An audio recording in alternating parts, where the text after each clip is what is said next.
Hello friends, welcome back to મુક્તિસ kitchen.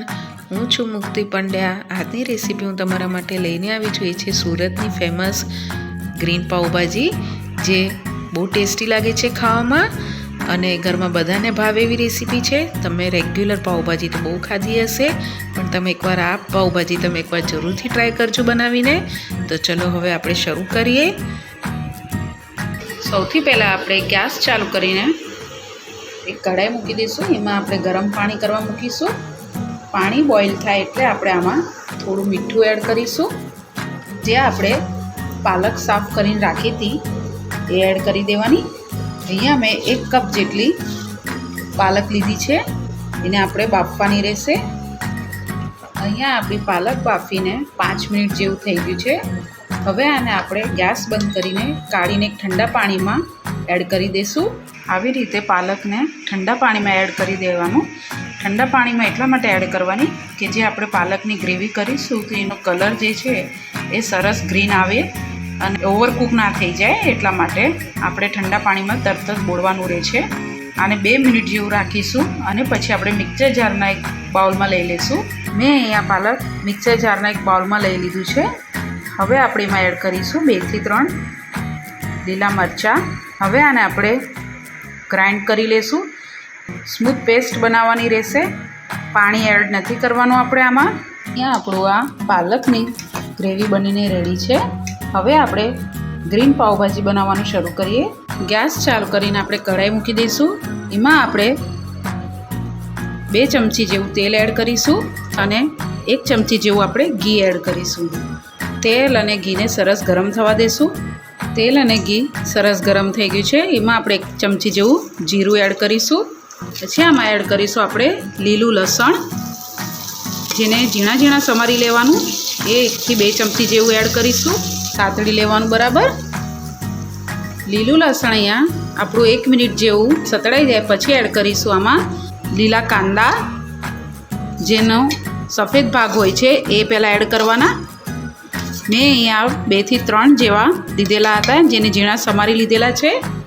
Add કરી દઈશું અને મિક્સ કરી લઈશું. અહીંયા તમારે લીલું લસણ અને લીલા કાંદા ના હોય તો તમે સાદું લસણ અને આપણા નોર્મલ જે કાંદા હોય છે એ પણ તમે લઈ શકો છો. લીલા કાંદા સરસ સતળાઈ જાય પછી આપણે એડ કરીશું 1 વાટકી જેટલી આપણે કેપ્સિકમ એડ કરી દઈશું, જેને બી ઝીણા ઝીણા ચોપ કરી લેવાના. મિક્સ કરી લઈશું. કેપ્સિકમને ઓવરકૂક નથી કરવાના. પછી આમાં એડ કરીશું ઝીણા સમારેલા ટમેટાં. મેં અહીંયા 2 મીડિયમ સાઇઝના ટમેટાં લીધા હતા.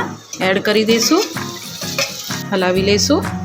હવે આપણે આને ઢાંકીને 2 થી 3 મિનિટ માટે કૂક થવા દઈશું. ખોલીને જોઈ લઈએ. 2 મિનિટ જેવું થઈ ગયું છે. મિક્સ કરી લઈશું. ટમેટાં આપણા સરસ અહીંયા ચડી ગયા છે. હવે આપણે આમાં એડ કરીશું જે મેં અહીંયા ફ્લાવર અને બટેટાને બાફીને મેશ કરીને આવી રીતના રેડી રાખેલા. મેં અહીંયા 250 ગ્રામ જેવું ફ્લાવર અને 2 થી 3 જેવા બટેટા મીડિયમ સાઇઝના લઈને બાફીને રેડી કરેલા એ એડ કરી દઈશું આમાં. આપણે હવે મિક્સ કરી લેવાનું.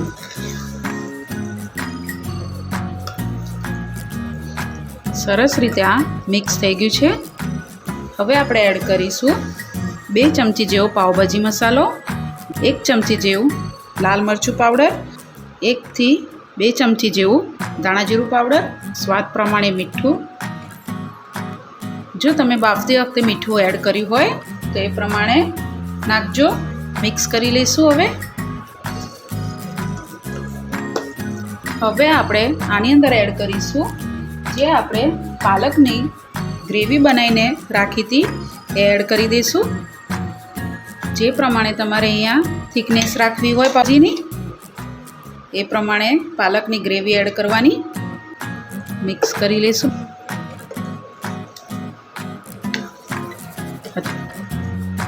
આપણે થોડું પાણી એડ કરીશું. બહુ પતલી ના થઈ જાય એનું ધ્યાન રાખવાનું. મિક્સ કરી લઈશું.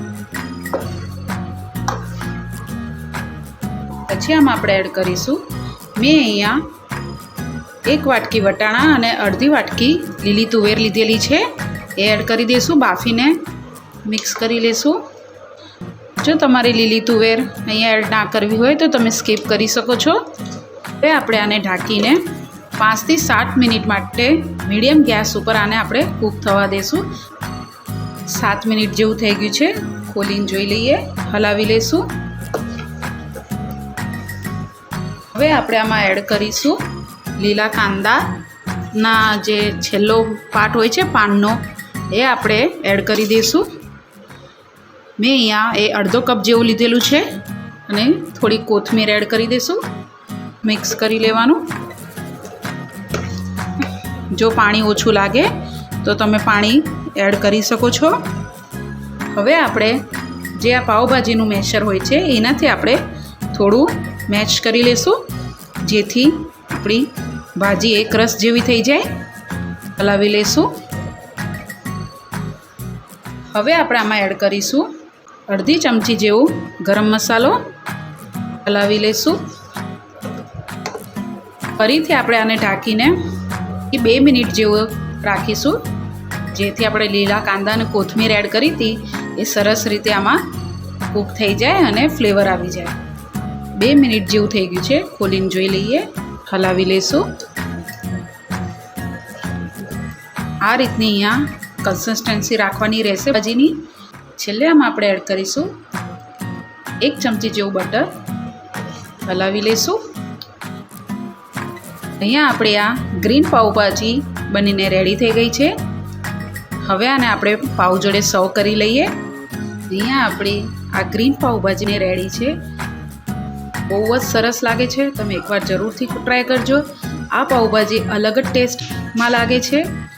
અને મારી આ રેસીપી જો ગમી હોય તો લાઈક અને સબસ્ક્રાઈબ જરૂરથી કરજો. Thank you.